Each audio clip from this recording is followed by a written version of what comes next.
This video was sponsored by Enhance, Elbilmek, a bit planner, Kempower and bilkomponenter. Yo, what's up? Today we're at ABRP in Oslo and we're gonna get a test ride in this. It's the Candela P-12. You know the Candela, they have the hydrofoiling. This is the hydrofoiling or the flying ferry. So it can take lots of passengers. It's bigger, but it's pretty cool. They've been in operation in Stockholm already. And then, you know, it's actually coming to Thailand. Phuket ordered these in operation there. It's pretty cool, huh? So yeah, we're gonna get ready now and go inside and then take a ride. Well, we are inside. I'm gonna show you guys the interior. So we have, we can show you here, what, is this a seat? Yeah, there's actually a seat belt. It's mandatory to have, to wear a seat belt. Okay, we can say we have 1, 2, 3, 4, 5, 6, 7, 8, 9, 10, 11, 14, 17, 20. Here we have some bicycle places. 20, 24, 26 spots. Nice. I think maybe this is like a test vehicle. These are not supposed to be in the production in normal traffic. Well, actually, I'm not sure. Yeah, so you see, we need belt. And then they actually do free test rides now for regular people, not just press. So there's a video looping around here. They show you guys. And it's quite smart. You don't need big ferries. You just have multiple smaller ferries. And because this is less than 12 meters, then only one operator or guy is enough. And yeah, caravan also. That's pretty smart. With this caravan hull, you can go even efficient at low speed. So now I'm just checking it now. Now we are moving out. Yeah, there's a speed limit in here. I think it was 5 knots, so around 8 kilometers per hour. So you see, it just slices through the air like Swiss cheese through butter. It's pretty cool. This is the future of ferries. I wish Norway would get some of these. But I need to ask about the range and so on. Yeah. You like it? Oh, they can open. Oh, okay, they open the front. Versatile. Okay. Yeah, no megawatt charging is needed. Yeah, I mean it's charging at 40 kilowatt over here. It's still sufficient. So it's just a single driver. We're cruising at 6 knots now. There's some studs there. Wonder where the battery stuff is. Okay, there's 2 screens there. There's some other stuff. Okay, so we're gonna increase the speed soon. There's another ferry over there. So you can, nice and smooth, nice and quiet. Oh, we're not going that fast yet. Interesting. I heard from the driver here, or the sailor, or the captain. Yeah, it's actually the captain. Yeah, he said that in Norway there is some regulation that since this is a passenger ferry, if the route is longer than 15 minutes, then there's a requirement to have toilet. Yeah, so then that's going to bring the weight up, and then less passenger available. You know. Well, can you just have a potty? No, I'm not sure about that. But actually in Sweden, the rule is more than 30 minutes. So Swedes, they can hold it longer than Norwegians. Oh, I didn't see it. You have some screens here, but you also have the battery status here. So, okay, here we have all the goodies. Let me show you now. There is a port. The left and the right, I'm a land crab, but the left and right battery are 79%. As you're pulling 31 amp, 12 kilowatt on each of them. And then this is using a 48 volt system, similar to Tesla is coming out. But there's some... Okay.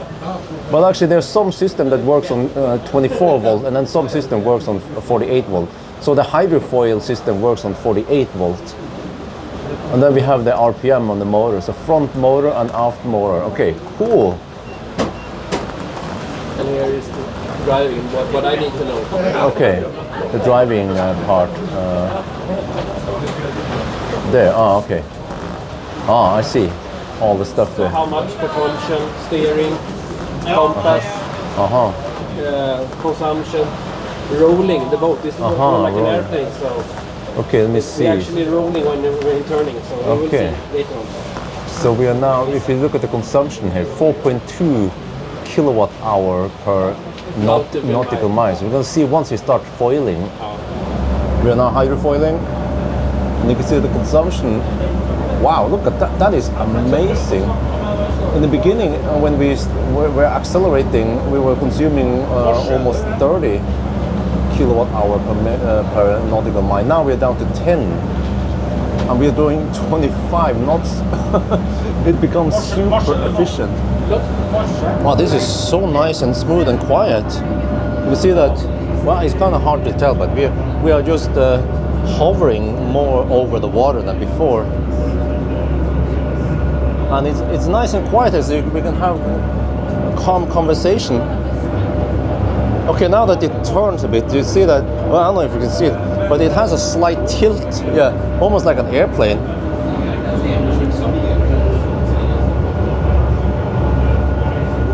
Huh. Yeah, this is pretty cool. I like it. And you see, the advantage is that since we are foiling, okay, today we just have a really calm day, but if it would be slightly windy outside and some waves, the foils would just cut through the waves and you still have a nice smooth ride. Here we see Fornebu. Look at the wake in the back here. This is amazing.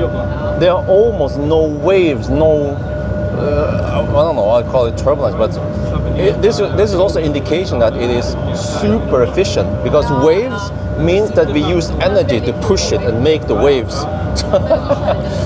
Wow. Oh yeah, I can see there. You can see the foils slightly adjusting. Okay, now we landed. We went slower, so then it kind of defoiled, because we are entering the pier area again. So then, yeah. But like mentioned before, because this is a catamaran hull, then it's still efficient at low speed. Okay, so see, now we are going at 4.7 knots. So that's yeah, and then the consumption is 2.7. So versus when we were foiling, we went over 5 times faster, but the consumption was less than 4 times higher, 3.5-ish, or yeah. So this shows how efficient the hydrofoiling was. But I get the impression that even at low speed now, it's still efficient versus the smaller Candela, where once you get out of foil, then it becomes kind of inefficient versus the speed. Okay, quick interview with Candela, Mikael from Candela. We met before, I think in Stockholm. Yeah. Yeah. So the P-12. First, how big is the battery? So we have a 354 kilowatt hour battery on this vessel. So it's not huge. It's like 3-4 electric cars. And that's the secret to the efficiency of the boat. We have a very efficient boat, so we don't need a huge battery. And we can use existing infrastructure, car infrastructure. DC charger is fine for this vessel as well. Yeah, how fast can it charge? We can charge at 300 kilowatts. 300? Wow. Yes. So so basically a little bit over an hour. So that's the quickest charging vessel, I believe, on the market. Wow. And then in Stockholm, you guys had this in operation since when then? Yeah. So this vessel has been in operation for around 10 months in Stockholm. So went from a suburb called Ekerö to downtown Stockholm, and that usually takes an hour, that ride, with the conventional ferry or taking the car. And with P-12 we did it in 30 minutes because we got an exemption from the speed limit, so we can fly inside the city center since we don't create any waves. Well, how fast did you cruise then? Well, the cruising speed is 25 knots, so wow. That's the most efficient speed, and that makes this vessel the fastest electric passenger vessel in the world, I believe. Well, how many did you have in Stockholm? So just one. One? So that was a pilot line. and but now we've sold 55, 60 vessels worldwide, 10 to Thailand, 10 to India, 10 to the Maldives, and some in Europe, and so on. And now we're waiting for Norway. Yeah, how many did Norway order? Well, we don't have any firm orders in Norway, but we hope to get some soon. Norway is lagging behind. We need more in Norway. I agree. And is Norway fit for P-12? Well, I think so. I mean, I think this is the perfect vessel for the market, really, because you have these Hurtigruten, these fast vessels that you use to connect the countryside with the land and cities. And these are around the same size as this vessel, and they need to be electrified. Norway is extremely aggressive in its electrification policy. I think you have over 100 electric ferries already today. But to electrify these sort of smaller passenger vessels is kind of hard because they use so much power and go through so much energy when they're traveling at high speed. So you need to make them more efficient, and the hydrofoil technology is really the answer to that. So, yeah. And I wonder, maybe for once Norway need to look at other countries like Sweden about the regulation you mentioned, that there could be an exception that because these hydrofoils, it can go faster. I noticed that we had to sail for quite a long time to get out of the speed limit zone. So currently here on the Oslo fjord, we are here doing demos for a week, and we need to go slowly for 20 minutes and then we can start to fly. But since we don't create any waves and there's no traffic here really, we're here in October, November really, right? Yeah. And I mean, so you can definitely use the waterways for high-speed traffic as long as you don't create any waves. And it's also so, I mean, it's still so small vessel that it's quite nimble, right? In case of maybe just either we increase the speed limit or we need to increase the toilet limit. Exactly. More bathrooms, right? Yeah. Yes. No, so I think that's. I mean, you can look at the waterways in different ways, right? But I think one key thing that Norway can use your waterways for, these are free. This is free infrastructure basically. So, kind of green highways that you can use for high-speed traffic, and they're here and they're cheap too to use. But I also wonder if you would retrofit this with a toilet. How many seats will it eat up then? 2 seats. 2 seats. Oh, only 2 seats. So we have a version with a toilet. Oh, you do? It goes in the back there. So it's like airplane, tight. Yeah. It's okay. You can get in a wheelchair in there actually. So it's, wow. Yeah. So but it's good. Yeah, good. And you know, we already have ferries in Norway, electric ferries. Yeah. But those are big. Yeah. And slow. Yeah. So exactly. Yeah. So you have big vessels, slow vessels, and what we see is that quite a few of them aren't really full. So they depart with maybe 10 to 20%. Huh? That the low? Seats filled. Yeah, that's some departures, right? So it's basically just lumping with empty. Yeah. So, some of them are full, right? From here from Nesseltangen, for example, the morning departure is usually full, but there's potential for a lot of other lines as well, right? Where you don't really have the capacity to fill a 350 passenger vessel or a 500 passenger vessel. But then you can have smaller vessels like this departing more frequently. So kind of creating this bus line system on the waters. I mean, you wouldn't be super happy if you had your regular city bus pull up 2 times a day at your bus stop instead of departing every 10 minutes, and then you would have this 500-person bus coming and almost nobody stepped on board, right? So that would be a super bad system on land, and it's also a bad system on the water. So we think that we can change that. Actually, as we speak, there's one. Yeah. Interesting. Yeah. For illustration. Yes. But I like the whole approach. It's just nimble, but then more higher frequency. Yeah. You can have even just 5-minute frequency. If you missed one boat, no problem. Just wait a couple of minutes, another one will arrive. Yeah, exactly. And that's. I mean, there's plenty of research showing that if you have if you have a timetable, sort of if the departures are kind of 10 or 8 minutes between them, people stop looking at the timetable and they just go down to the bus station or whatever, the boat station, right? So if you can sort of get that system to work, then you have a lot more people wanting to travel on boats as well, right? And then you make it more attractive, and then you can perhaps pull car commuters to the waterways as well and to public transport. And also, another thing is that if one of these would be down for maintenance or something, it's just one or few. Yeah.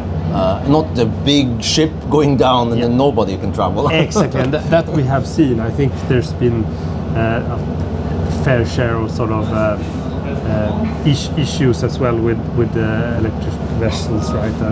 And if one of these multi-million-dollar projects sort of go down for a few hours, people get a bit upset, right? So having more vessels is definitely a pro thing there. It's just win-win. Yeah. Yes. Norway, what are you waiting for? Thailand is already coming. Go for it. But do you know, by the way, Mikael, when will Thailand and Phuket get him? 2026. Wow. Kokon, yeah. Next year already? Yeah, first boat we hope for, yeah. Maybe I have to go check it out in Phuket. It was Phuket, right? Kokon. Oh, okay. Okay. It's down there somewhere. Yeah, exactly. Yeah. So beautiful place. Yeah, it's gonna be great, I think. Yeah. Okay, now we're charging. There's 2 CCS plugs. There are technically 6 different batteries, but 2 plugs. Interesting. Yeah, I guess if you have 2 plugs, if there are limitations in the plug, you still get good enough power. So this is only 400 volt system. You can check here. So you see 15 kilowatt. 15 kilowatt on each. So if you go here, what is that sound? Oh, okay, it's the big ferry doing something. Okay, sorry for the noise. But if you click here now, yeah, you see it's operating at only 380 volts. Okay, but the limitation here is in the charger. If you go back here, so about the so there's just not enough power here. So that's why it's operating kind of slow-ish. But on full power, it can take 300 kilowatt or 150 kilowatt each. But 15. Let me go check in. I'll jump in here. You can see here on the display here. So this is net after some, I don't know if there's some heating going on or something. It shows the charging inlet now.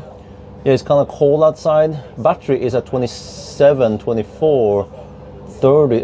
So I'm not sure where the losses are, because we out of the 30 we are getting only 26 into the battery.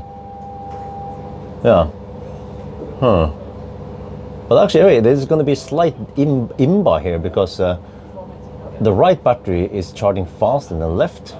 Maybe they need to eventually, I don't know. Well, yeah, maybe no big deal, right? Okay, I'm going to show the interior now when it's empty. It was quite crowded earlier, but so the weight limit here is 30 people, even though there's not enough. There's less than 30 spots, actually seating areas. So still nice and spacious. Yeah. There you guys have it, Candela P-12. I like it. Yeah, I like. Oh, I think that's the black thing you see there is probably part of the front foil. Yeah, under the rear foil, or the after foil is in the back there. So, what do you guys think, huh? Should Norway get P-12? Okay, anyway, that's gonna be for now. Hope you guys enjoyed this video. As always, thank you for watching, and talk to you later.